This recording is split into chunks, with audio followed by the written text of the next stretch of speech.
So we're going to be talking about the need for 100% renewable clean energy today, and how this works on our health, will ensure a better well-being for us and better health. And part of this can get a little bit wonky when you're talking about clean energy and when you're talking about the clean energy standards. So I thought, who would be better than to ask somebody who's working full time on this, and that's Odette Mocha, and she works for the Vote Solar. Vote Solar, she's the Mid-Atlantic Regulatory Director and Federal Liaison for Vote Solar. Vote Solar fights for 100% clean energy transition that puts the interests of our interest in health and well-being at its center. So that just seemed like she's a perfect fit for what we're talking about tonight. The plan is that Odette will talk for about 10 or 15 minutes, giving us all the information we want. And then we will have time for questions, and we'll talk finally about the next steps that we want you to be taking, and that's writing letters and how you can easily write letters. So Odette, I'm looking forward to hearing from you, and we're all looking forward to learning from you. Thank you. Thank you, Phyllis, and good evening, everyone. So nice to be here with you today. Like Phil said, my name's Odette Muka. I'm with Vote Solar, based out of Washington, D.C. But my family's from Allentown, PA, so love talking to the Pennsylvania crowd. So I'm here to share with you some details from inside the Beltway here in Washington, give you the latest and greatest around the clean electricity standard. So I'm going to go ahead and share my screen. Let's see if I can get this. Here we go. And then put this in. Forgive me for one moment. Okay. And like Phyllis warned, it's going to be a little wonky. So apologies in advance for that. But hopefully we'll have plenty of time for questions. Okay, so here's the agenda. What is a clean electricity standard? And also you may have heard about the clean electricity payment program recently. So what's that? How does it help solve the climate crisis? What are the costs? Is it popular? And what's the current status? That's what I'm planning to talk about. I'm also going to throw in a bonus policy around the solar tax credit, just since I have you here. All right, so what is a clean electricity standard? Well, it is this policy that requires utilities to have 80% clean electricity. I'm sorry, it's not matching the slide here, but 80% clean electricity by 2030 and 100% clean by 2035. That's the proposal. And the clean electricity payment program is essentially the same thing. They just changed the name recently. So we can get into the details of why they did that, but basically Congress is pursuing a budget reconciliation process because it only requires 51 votes to get through the Senate.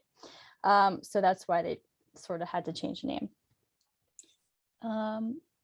Okay, so a clean electricity standard, or same thing, CEPP, Clean Electricity Payment Program, is key to solving the climate impacts of in particular, the electricity sector. So this graph here shows you the significant decrease in emissions that would result from such a standard. And in doing so, we would not just reduce our impact to climate, but we would also reap huge benefits. As you can see here in this box, $1.2 trillion would be avoided in health and environmental damages. And that includes 85,000 premature deaths, because cleaning up our power from, preventing coal from being in the electricity space and reducing our reliance on natural gas will just reduce all those particulate matter in the air and the nasty stuff that leads to premature death and asthma, et cetera. So there's been a ton of studies out there, and some of these are just sort of summarizing the findings, but clean electricity standard would be affordable. and reliable to the system, to the whole grid system. So here, this is a UC Berkeley study that shows, reducing our emissions is cost effective, and it's essentially the same as doing nothing. And if you add in the environmental costs of doing nothing, then it's much better off for society. So the clean electricity standard, and where are we at in DC? So it has been sort of held up as a cornerstone of Biden's climate agenda. And, ever since he proposed the American Jobs Plan earlier this spring, it mentioned energy efficiency and a clean electricity standard as the cornerstone of getting to that clean grid. And since then, Senate Leader Schumer has also adopted the Clean Electricity Payment Program as one of the key pillars to reducing emissions from his perspective. And this pie chart shows of all the policies that are currently in the package, the Clean Electricity Payment Program, along with some tax incentives for the clean energy technologies, achieves about 42% of the CO2 emissions that they're hoping to achieve in the whole package, economy-wide. So clean electricity standards are widespread already. Many states across the country, 30 states and territories, already have a similar policy at the state level. And that's about 1 in 3 Americans. 1 in 3 Americans already live in a state with such a policy. And there have been many, many studies and polls taken, and people in America are supportive of clean electricity. So we know this. And additional benefits, jobs, right? So as we transition from dirty power to clean power, we will create more jobs. Here are some estimates. 1.5 trillion in clean energy capital investments will lead to 500,000 to 1 million new jobs in the 2020s alone. Obviously, this matters given the economic impacts of COVID. We know it's feasible. So there have been many studies that show the grid can handle it, and we can do it given the technologies that already exist today. And then finally, innovation in the clean electricity space will continue to jumpstart, just sort of spur more and more small businesses, we think, in this space. So lots of benefits all around. So what will happen? So as I mentioned, Senate Leader Schumer has already included the Clean Electricity Payment Program in the Senate's version of the budget reconciliation. And within that, they have allocated $150 billion for the Clean Electricity Payment Program over 5 years. I think that might actually be 10 years, but in any case, the number is 150 right now. And the next steps are that the House is currently considering what they're putting together in their own budget reconciliation package. And I believe Nancy Pelosi said they're aiming to finish that up by September 27th. And then, in an ideal world, the House and the Senate version will be the same. But what might happen is that they have to come together and another sort of reconcile the two chambers, and that might take us through the end of October. So that's kind of what's been going on. And just to get into the weeds a little bit more about the Clean Electricity Payment Program that's been proposed, what it does is it looks at the utilities. So it puts a okay, sorry, I don't have a slide on this because it's a little in the weeds, but because of the reconciliation process, there's something called the Byrd rule. So former Senator Byrd put in sort of all these arcane requirements that say, if you want to pass budget reconciliation, you cannot include policy or regulations or requirements in there. It can only be things that either bring in revenue to the government or outlay revenue out of the government. And so instead of just saying all utilities shall have clean energy, which would be a regulation, instead of saying that, what they have to do is provide incentives and fees. What it'll be is they'll say, okay, utility X, you must get to 80% clean by 2030. And each year as you go on that path, if you do, we will give you money. And if you don't, you give us money. And that's kind of how they're planning to get through the parliamentarian, through the reconciliation process. So that's why they kind of shifted it. And those are kind of the mechanics. Many of the details are still behind closed doors, and we won't really find out all the nitty gritty details about how it'll work until after the bill is released and we see the language, and then see how it gets edited in the process. So that's basically what I have for the CES or the CEPP. And then my bonus policy that I thought I would tell you all about is around the clean energy tax credits. So from a previous slide, you can see the importance of pairing the clean electricity payment program with clean electricity tax credits. And the one that's important for solar in particular is called the investment tax credit. So this has been around for a while, and it's kind of the cornerstone solar policy that has built the solar industry in this country. And what it does is provide 22 to 30% off the cost of going solar. And the problem with it is that it's inequitable. You basically have to owe enough federal taxes in order to qualify or to reap the full benefit. So it excludes many people. Rough estimate is in 2019, about 60 million households were left out. So that's basically anybody that was at median income or below didn't owe enough federal income tax in 2019 to get the full value of the tax credit if they had gone solar that year. And similarly, non-taxable entities like schools, churches, cities, tribal organizations don't owe any federal taxes, so they have no way of reaping the benefits of this tax credit. So just to put in a plug to try to address this inequity in the current system by making the tax credit what they call refundable or direct pay. Another term is cash grant. And what those would do would be for tax-paying entities like low-income or middle-income families. It would allow you to get the full value of the tax credit in year one, regardless of how much you owe in income taxes that year. And for nonprofits, they could make it a cash grant so that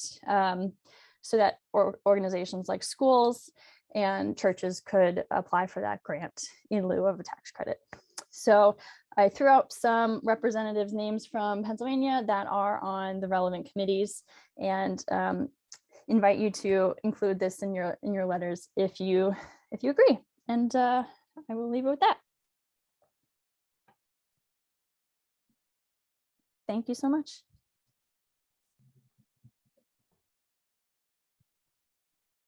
Phyllis, I'm not sure if you're muted, but I can't hear you. Thank you. Okay. Thank you so much, Odette. That was great, not too wonky, good, at a level that all of us can understand. Great. And I'm sure you gave all of us some ideas that we hadn't heard about before, and I wonder if anybody has questions. Joy, and you're muted. So Odette, about the direct pay issue. So for a period of time in 2008, 2009, they had the direct pay or grant. In this part of legislation, are they targeting a certain time frame that this would be valid for, or it would the idea is that this would be a change because of the different with the policy? You're not changing the ITC, right? You're just like, how does that work? Is it for a set time or throughout? Yeah, I think it would just be for 5 years. Okay. Yeah. And part of the reason I put in a plug for it is because we're getting the sense that the clean electricity payment program seems like it's pretty good to go. And of course, everybody needs to hear that their constituents support it. The direct pay piece may not have such a rosy future. So I think it's particularly important to emphasize the importance of equity in our policies. So Steve has a question. He said he's in Representative Boyle's district, and can you give us specific wording to send to our representatives, particularly those that you've mentioned? Thank you, Steve. Yes, absolutely. I can get that together, and I don't know the best way to do that, whether it's putting in the chat or via email to you, Phyllis. If you can put it in the chat and email it, that would be great. I don't Okay. know if we have everybody's email addresses who are on here, so if I've never emailed you directly or you haven't gotten a notice from Interfaith Power and Light, please send us your email either to Amani directly or to me directly through this meeting, but thank you. Other questions? I see a question from Paul. Your representative is Republican. Is it worth writing to him? Of course, doesn't hurt. And the reason I say that there's two sort of parallel processes going forward, as you may know. One is what I was discussing, the reconciliation. And so for that one, we really need to hear from Democrats because they're kind of running the whole show. But the second process that's still going on is the bipartisan infrastructure package. And, you know, they're all sort of tied up together. So if you would like to reach out to your Republican representatives, you can certainly discuss the importance of the bipartisan infrastructure package, because that does include a lot of good clean energy policies. It's just not quite to the same scale as the reconciliation package. And I would like to put a comment in about Senator Toomey. We know that he hasn't been the biggest supporter of any of this stuff.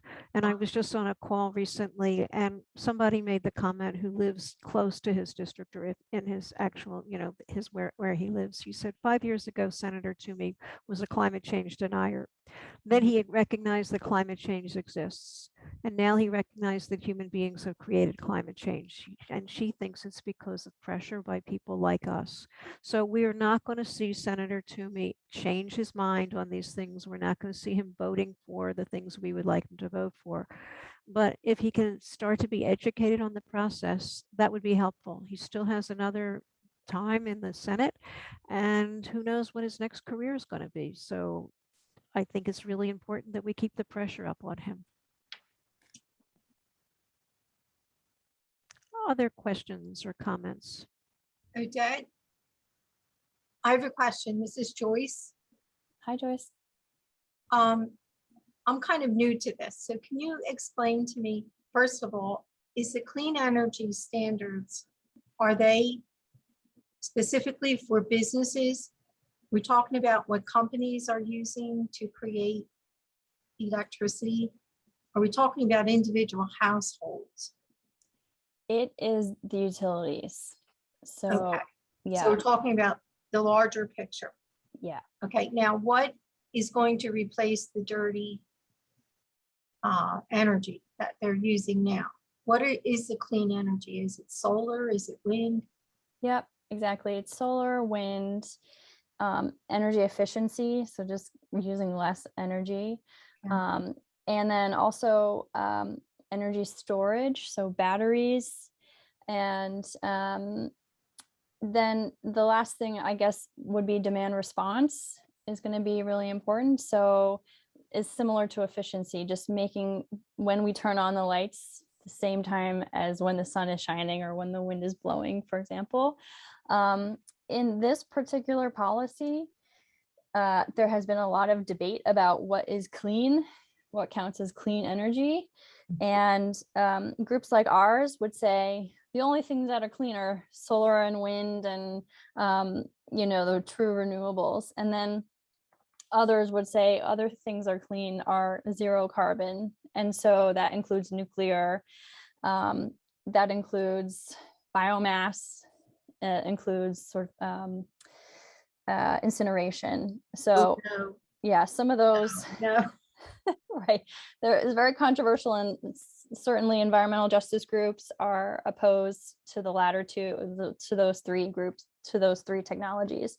So in this policy that's being forwarded now, I think it includes all of those that I mentioned. So it excludes natural gas and coal, but it has a broad definition of what clean is. Thank you. That's very helpful. But I would say in the case of Pennsylvania, I think it would be mostly wind that would step in. And I guess my question arose from Republicans that I've heard pushback against the use of solar and wind, because they said that you can't use it 100% of the time, and so you're still relying on other energy sources when you can't use them. And there's a truth to that. yeah, I mean, that's a common refrain, and it just hasn't been playing out anywhere. You know, the states that have been leading on this have more and more and more solar and more and more and more wind on the grid, and it's just been fine. So there's technological upgrades that they can do to the grid, and also, like I was saying, like if you match the demand to the resource, and you can do that through things like batteries, then we expect that just putting enough of the renewable energy resources out there would be sufficient. One of the things I love to point out is that wind tends to blow at night and solar goes on during the day. So they're a really nice sort of pairing. And places like Hawaii are on the sort of bleeding edge of this topic, and they're figuring things out. Other places too, like Germany, are figuring it out. So I think most of America does not need to worry about it. Some places are worrying about it, and they're finding the solutions. They're definitely not insurmountable. Okay, thank you. Of course. Just a comment that Nancy raised, that she doesn't live in Pennsylvania and she'd be more than happy to write letters. This is a national effort. I'm just coordinating the Pennsylvania effort. I would be happy to take any letters from out-of-staters, and I will forward them to the right people who are doing this. Other questions? I've got Steve. a quick question. Odette, there was something I was following called the Clean Energy Accelerator. I have the bills if you're interested in. And my understanding was this was basically a way to fund green banks that were already established to help pay for some of this. Have you been following that? And do you have any updates on where that stands?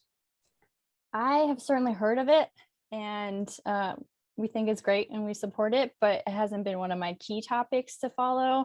But yeah, it makes a lot of sense to me, because access to financing is going to help spread those that can afford to pursue solar and storage, for example, on their own homes, and help some of the more disadvantaged communities that have historically had challenges getting access to financing. So I think they're critically important. Great. Our Quaker group has a little write-up on that summarizes it. So I'll send that to Amani so she can send that out to everybody else here if you're interested in it. It also covers some of what you've discussed, which is great. We really need to back that through reconciliation. So thank you for doing all that good work. Yeah, of course. Thanks for bringing that up. It's a good one. Other questions? Comments? On mute. Yeah, may I ask a very general question, please? Sure. Thanks. Because I was just in Seattle, and because, all the smoke from the fires from California were coming over Philadelphia, and this is very, generally theoretical. Like a couple of people said to me, gee, is that really from California?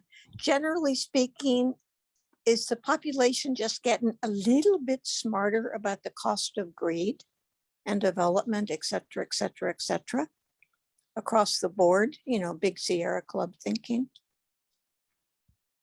Good question. What do you think? What's your take, Barbara?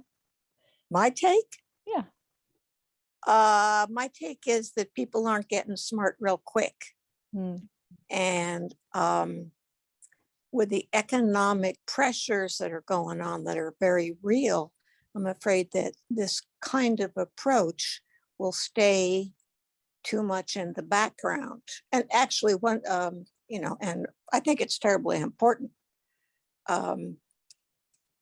But with every, you know, with the fact that the cities are teeming with homelessness, even though climate change at this point should be the priority, you know, I don't get it when people, you know, and the smoke did come over Philadelphia, and maybe I'm hoping that made a dent. I And have a that's response to that, Barbara. I mean, so in my church, we're in the process of putting solar on Yeah. some of the buildings. Yeah. And we had an internal, because we voted on it during the pandemic, and we had an internal conversation about, do we help people now, Yeah. need it right now, or work on this other Yeah. project? And basically, you know, the way that at least I tried to frame it was that we have to do both. You Yeah. know, we in order, and like that's what, and I don't know if you're here for my opening, it's, I did. you know, we do preventative maintenance on our buildings so we don't have problems later. We know, you know, that climate change is going to create these problems. So I mean, when I try to talk to people, especially in houses of worship, you know, who are not looking at climate change yet as their missions, to say, you know, we're already, you know, most houses of worship are already investing in helping to feed people who are hungry, helping to find places for displaced people. And if we can help to prevent more of that occurring later, why wouldn't we do that? Why don't we do that preventative maintenance at the same time we're taking care of people? I like the way you put that in the same way to solve the problem, because it is preventative maintenance on a, I mean, the climate change is absolutely preventative maintenance. But yeah, it's a situations plural that seem to be out of control, and Lord knows how they'll settle down, both of them. I don't think it's preventive maintenance. I think it's restorative maintenance. Oh. We've already had that damage. Yeah. Getting fluorine treatments on my teeth when I was a child prevented cavities. We're long past that cavity stage right now. Yeah. No, thanks. It hits it very well. Thank you for letting me ask that. Thank you. Seth, did you want to add anything to that? And you can say no thanks. I know I pulled you a cold calling on you. No, no worries. Yeah, it brought up the idea that, you know, of course we have to think about cutting down emissions and mitigation, but also resiliency. You know, we're at that point where, you know, we can't just cut emissions and not get the worst effects, right? So that's what I think. It's a combination now of adaptation and cutting, as well as building up resiliency, I think, at the same time. I think Joy put it really well. I did have a question for Odette, though. Do you expect that the solar investment tax credit, do you think those inequities will be kind of cut out due to the things like the Justice 40 provision in the Build Back Better Act that say that 40% of all benefits have to go to historically disadvantaged communities, low income communities, and communities of color? Yeah, the Justice 40 initiative is super important, and it's kind of groundbreaking. It's really laudable from the Biden administration. And what that looks like and how it's going to work is still being figured out.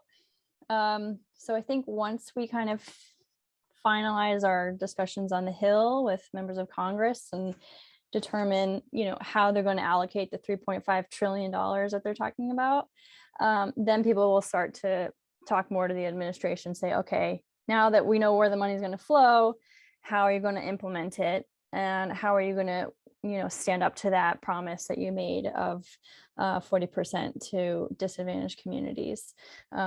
So yeah, we met with the energy justice lead at Department of Energy the other day, Shalonda Baker, and she's just so impressive and wonderful. And I have all the faith in the world that at least she and DOE are going to get it right.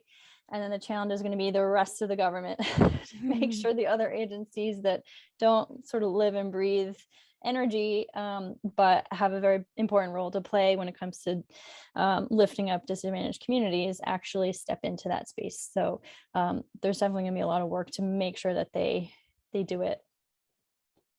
Well, I just saw a notice from, I think it was Earth Justice, that they just, the government, this administration just gave, open up leases in the Gulf for oil drilling. And they're filing a lawsuit against them, but still it's like, we gotta get the government under control here or get them taking the right actions. So Odette, I have some more questions about the pushback for this direct pay. So for those, so I'm involved in solar and trying to get houses of worship and different organizations to go solar who are nonprofits. And one of the issues, and I wanted to bring it up for especially the people who are writing letters, is in my opinion, I think we're going to see a lot, if it goes direct pay, like it did essentially the grants in 2008 and 2009, it's not the people who are who have low income taxes that are going to be putting on solar as much as nonprofits, municipalities, schools. These places have big roofs, they have big electricity loads, you know, and especially if they are able to do a huge ground mount. I mean, the prices with that help became really attainable. Where it is displaced, what those entities do right now is they essentially partner with tax equity investors. Most tax equity investors are very wealthy people who get very good tax breaks by being a tax equity investor. Most middle-class people do not qualify to become a tax equity investor. So I wonder how much of this is lobbying from the tax equity side. It's saying, don't take away my tax breaks, great tax breaks, if this credit comes into, or this direct pay comes into play. Yeah, you brought up a lot of interesting points there. And part of it is, from my perspective, just the pieces of the tax code that make this a little bit more complicated. So one of them is called the Section 48. And so that is for commercial entities. So that's piece number one. And it sounds as if that section 48, so commercial entities, the direct pay for them is in the current package. So unless it gets negotiated out, it looks like that might go forward, which is going to be really helpful for what I mentioned before, the third party ownership model.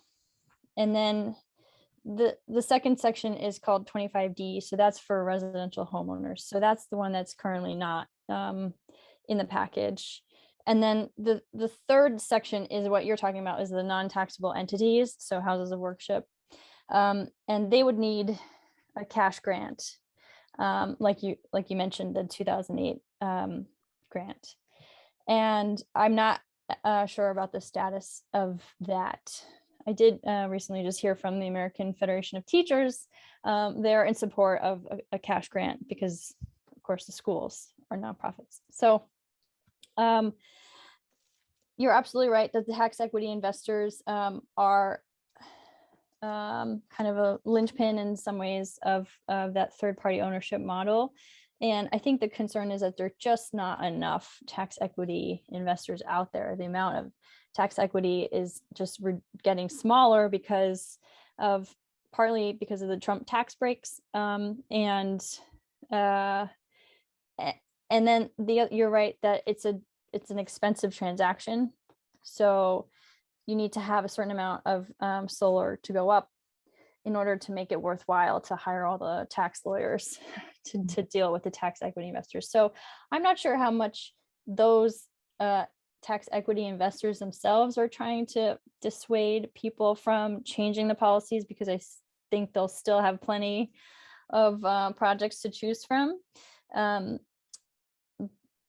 But yeah, I just think it's partly just politics that the bigger the projects, so the big utility scale companies, the more the lobbyists, right? So the bigger the company, more lobbyists. So their pieces of the direct pay conversation have advanced, whereas the folks that represent houses of worship and schools and public facing organizations and low income folks just don't have as much political strength. Great, thank you. Well, this was a fabulous discussion. I know we could continue. I'm really glad we got into all aspects that we did. I do want to move on a little bit more, but before we move on, I want to also say congratulations to all the activists across the state. REGI took a big step forward today. The independent commission that was deciding about regulation on REGI voted 3-2 in favor of REGI. And that is huge. We've been working for REGI for 20 months now.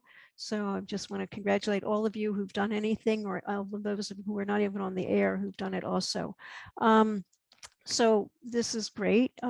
Senator Metcalf will, of course, oppose this and is already talking about it. But I am hearing that this is probably going to pass, probably by January or something. So first of all, congratulations for Pennsylvania for doing this. Right. And if anybody doesn't know what REGI is, it's the Regional Greenhouse Gas Initiative that 11 other states have been part of. Pennsylvania is lagging way behind in it, and REGI does relate to a clean energy standard. Okay, so the next thing I want to talk about is we've been referring to writing letters. We're asking people to write a letter to their congressperson in Washington, their senators and their representatives. We have a couple of people who do not live in Pennsylvania, and that's fine. I will be happy to send those letters to the right people, or I will post where you can send them to. But it's a really, really easy process. And we had a little letter writing session last week, but I'm going to share my screen now and just talk about how it's such an easy process to do this. Jewish Earth Alliance every month puts out a bulletin that basically says, this is the topic that we want you to be talking about. This month it's renewable energy, which is why we wanted to talk about it. They give you background on the topic, they give you key messages, they give you talking points, and then they give you resources where you can read more.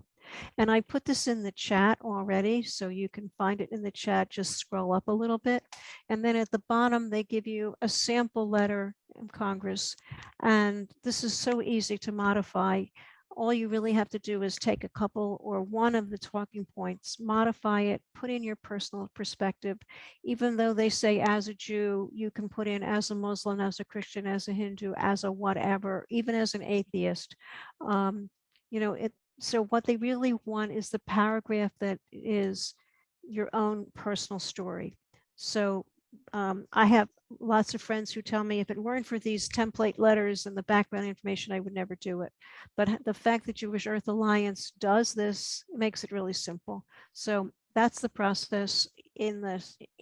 And I will stop sharing unless people have questions about this template and this process.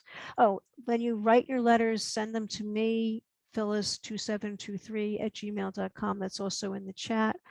At and I will forward, or I put all the letters from Pennsylvania together, and if I get letters from Ohio or New Jersey, I'll be real happy to forward them also, but you can also submit them on your own. So questions about the letter writing process? And I know some of you have already written your letter for this month, and some of you have written your very first letter. So I want to congratulate you for doing that. Phyllis, what is the reason for gathering the letters up together? It's a great question. It has more impact when a senator or an aide gets 20 letters rather than one individual letter by itself. Some people will submit the letter independently in addition to that. Seth gave us a presentation last week, and maybe you could answer that question even better. Oh, I think you said that well. I think a letter drop goes a long way, showing that an organization is doing that community organizing and really compiling a coherent and cohesive message that gets relayed to an elected official goes a long way and shows how much the community cares about these issues. And we also have a relationship with these aides because we've met them already. And I think that helps too. So these are people that I know in Pennsylvania. I've met the aides for Casey and for Toomey. I have not met every representative's aides, of course. But I think that also because we have a relationship with them, they're taking us more seriously. The other reason is that it's easier for you too. Steve, did you have a question? Yeah, regarding sending letters, I've always been coached that it's better to send emails than physical letters because physical letters get diverted and screened and opened and things like that. Yeah, no, you're sending the letter to me, and then we email the letters to the aides directly.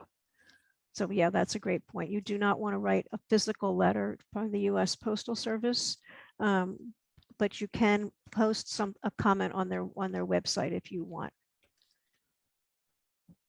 Okay, thanks. Thanks. But the letters, send them to me, and they're due by September 10th. So if I could get them by September 9th, that would be great.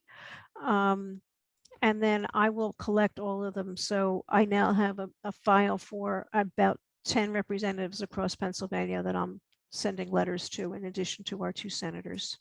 So you want us to send you physical letters in the mail? No, as email attachments, please. Okay, just send you email. Right. Got it. So if you can attach it as one email attachment or 3 email attachments, 3 individual letters, 3 individual emails, whatever makes sense. Some people send it to me as a Google Doc. That's fine too.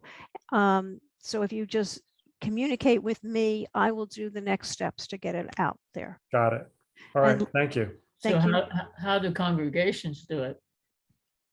Congregations can do it the same way. If you want to be the organizer for a congregation and get 10 people from a congregation to write, then they can forward it to me if you're in Pennsylvania, or forward it directly to letters@jewishearthalliance.org. And because so many people on this call, and we're now collaborating formally with Interfaith Power and Light, we're probably going to say these letters come from Jewish Earth Alliance and the collaboration with Interfaith Power and Light.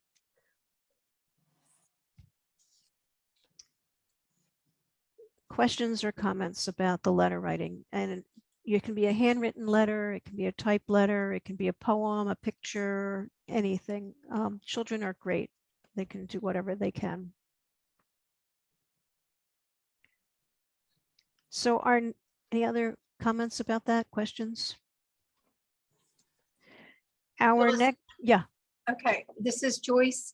I have just a comment about, I didn't know the positions of our senators from Pennsylvania or my representative, who is Mary G Scanlon, on the climate issues. So I did look it up, and I'm going to speak about Mary G Scanlon because when I looked her up, she's very much into the judiciary committees, but she supported clean water and clean air. And so I was able to thank her for what she did with that. But I must have signed something as a group in between the letter, because I got back from her office about a page-long summary of everything she's now involved in energy and climate. And I was really happily surprised. And I wrote back to her and thanked her for her involvement. But I thought, that's kind of the positive of what we can do by what we say.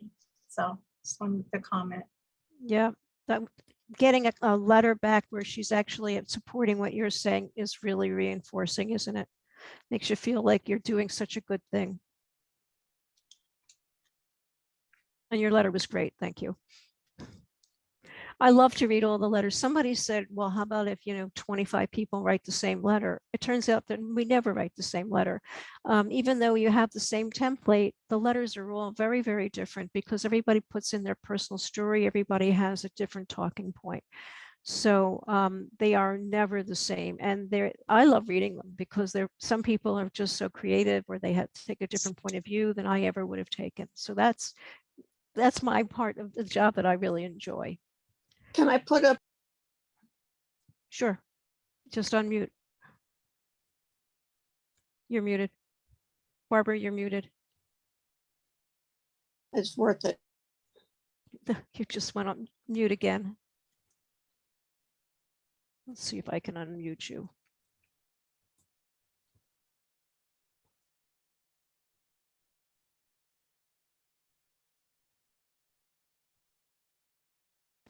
Not you.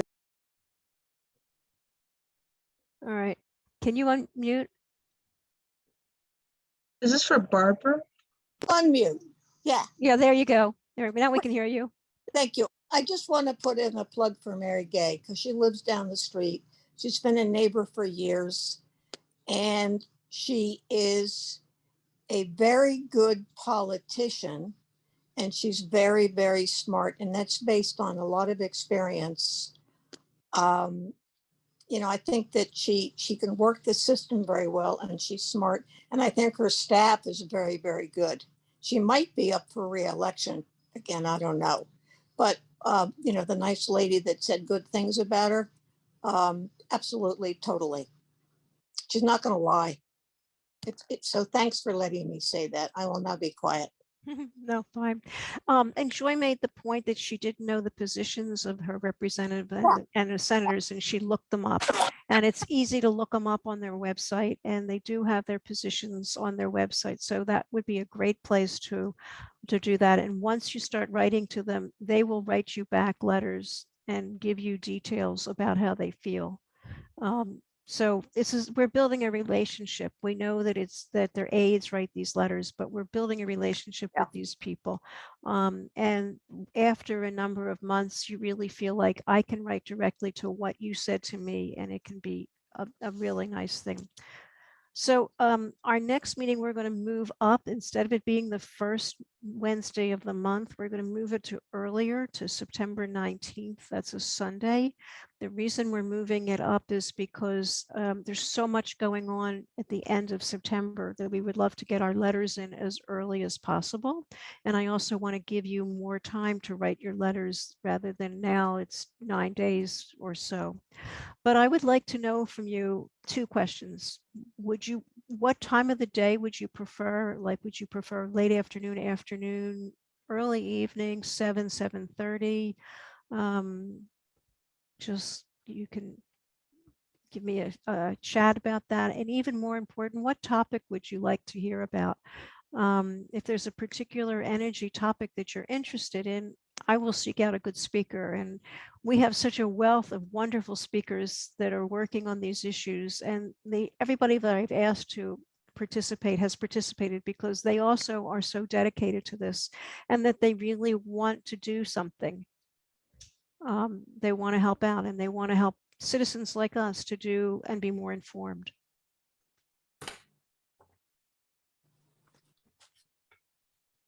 So you can unmute and say if there's a topic that you would like to talk about, or you can put it in the chat. I'm hearing that 7:30 might be good for people. Phyllis, this is Steve Olszewski. I know there's going to be a lot going on at the federal level. I'm wondering, now that we're through another hurdle with REGI, if we'll need to focus on that to get it through the next hurdle after this one. And if it would be good timing to have some more discussion about REGI and fill everybody in on that. People may know it already and we may not need something like that, but just an idea. I totally agree with you. Jewish Earth Alliance is focused on the federal level. There are lots of other organizations that are working on the state level. Sierra Club State organization is working heavily. Penn Environment, Penn Future, they both work at the state level. There's the League of Conservation Voters of Pennsylvania that's also working at the state level. So, I mean, we can easily bring in other people, or I can send you resources on it if you need to. Yeah, we've got an expert in our Quaker organization as well. I was just offering it as a Yeah, no, possible. it's a great idea. It's just that I'm trying to be consistent with the mission of Jewish Earth Understood. Alliance. Yeah, Understood. thank you. Any other suggestions for topics? I see something's coming up in the chat. We will take all of these to heart, and I will work very hard to get a topic and a speaker for September 19th. We're probably going to stick with the 7:30 time. So I want to thank you all. We've managed to make it through the storm, as they say. For some of us in Eastern Pennsylvania, the storm has been quite bad. We've kept our power, which is something that I've been pleased about all day long. And Manny and I were like, we hope we have power. We hope we have power. Right.